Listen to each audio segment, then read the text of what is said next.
will say this. It has been one heck of a ride. This last month, the enemy was trying to take me out. He was really trying to take me out. And okay, I'm going to wait till we get those 50, 60.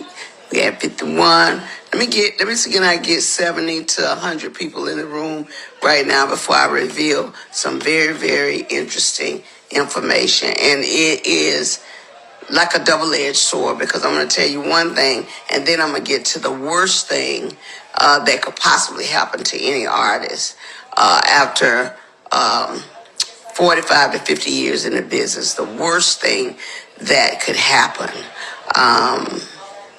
It has, of course, happened to me, and I'm constantly in prayer for God to forgive the people that have wished me ill will, or done anything to remotely get in the way of the gift of sharing with my fans.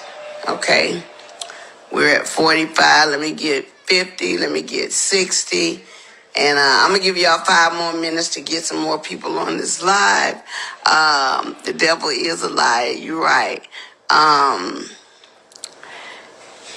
on now. Come on. Oh, by the way, the Christmas song, All I'm Missing, is #1 in several countries. We put it out on the 15th of November, on the 14th of November. The devil tried to stop that. It was snatched down. Then it was put back up. He tried to, of course, blame it on me, but it wasn't my fault. However, the song prevailed after everybody bailed. The song went all the way to #1 and is steadily climbing the chart. So if you guys have never heard our mechanicals, they've taken pretty much everything. They've stolen, I won't say stolen, but they have taken all the monies that were due to me. They have basically absorbed in that company. And even though there's several class action lawsuits, people that were working on my behalf never even registered the songs. All the songs that I've done, I'm only coming to find out they were not properly registered by the companies that I signed over to.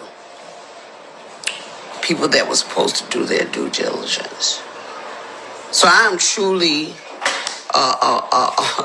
a walking testimony that God has carried me all this time. Because if you only knew how much money they have taken from me, how much they have stolen from me, monies that I'm supposed to be, I should have been able to retire 20 years ago with the money I've made, supposedly.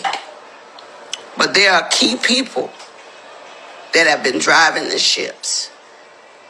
And what they've been doing is improperly representing me, improperly stealing from me, taking things in their own hand, changing and switching lanes because they knew I didn't know that part. See, I'm not an attorney. I don't know everything. What I learned how to do was go out, work hard, get paid, come home, pay my bills, take care of my family.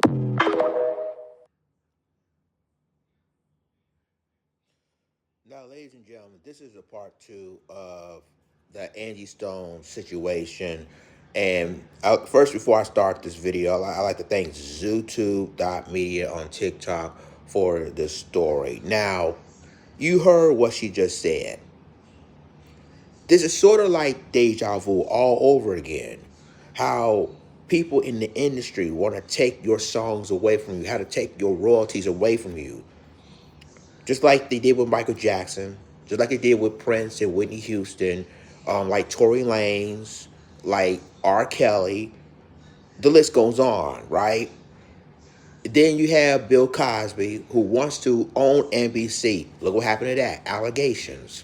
You see, the industry right now is basically targeting artists that either want to leave, either want to own their own, want to become independent, or buy their royalties back.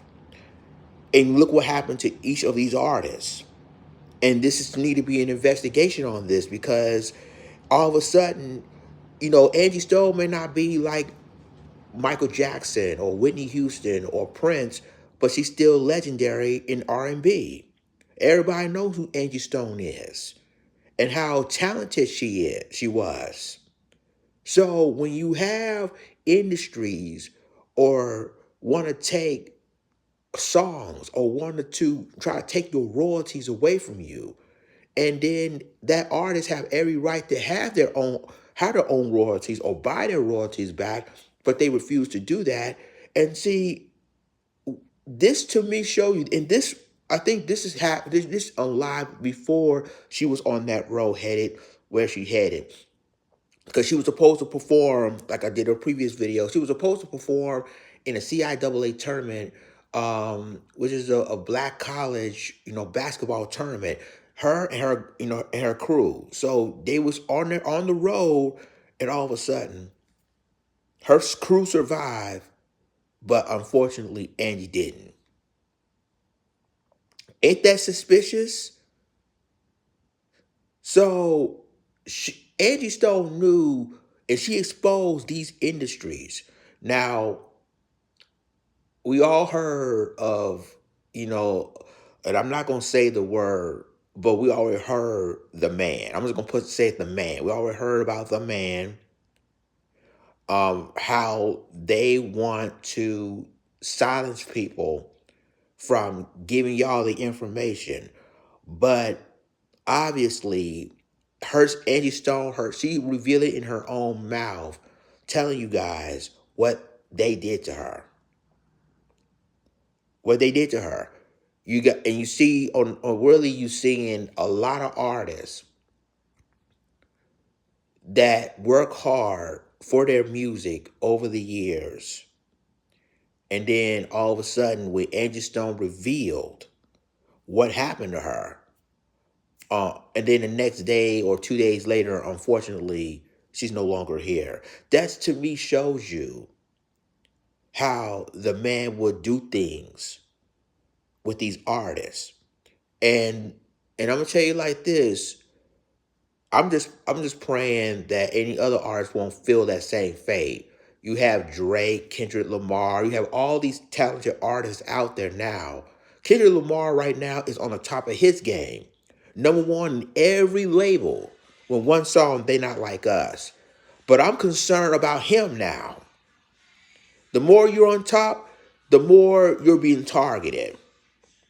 So I'm just letting you guys know. And again, RIP Angie Stone. You still a legendary. We still gonna miss you. I mean, even though you're no longer here, your music lives on. But other artists, be careful. Be careful, because because look what happened. Like I said this. Look what happened with Tory Lanez, for example. He became independent when he left Rock Nation. Look what happened to him. What happened with the situation with, Megan Thee Stallion. But it's all a pattern now. What's going on? So my thoughts and prayers again goes to Angie Stone's family. RIP to Angie Stone. Your music lives on. And hopefully one day there will be an investigation of all these industries that doing things to these artists. So let me know what y'all think in the comments.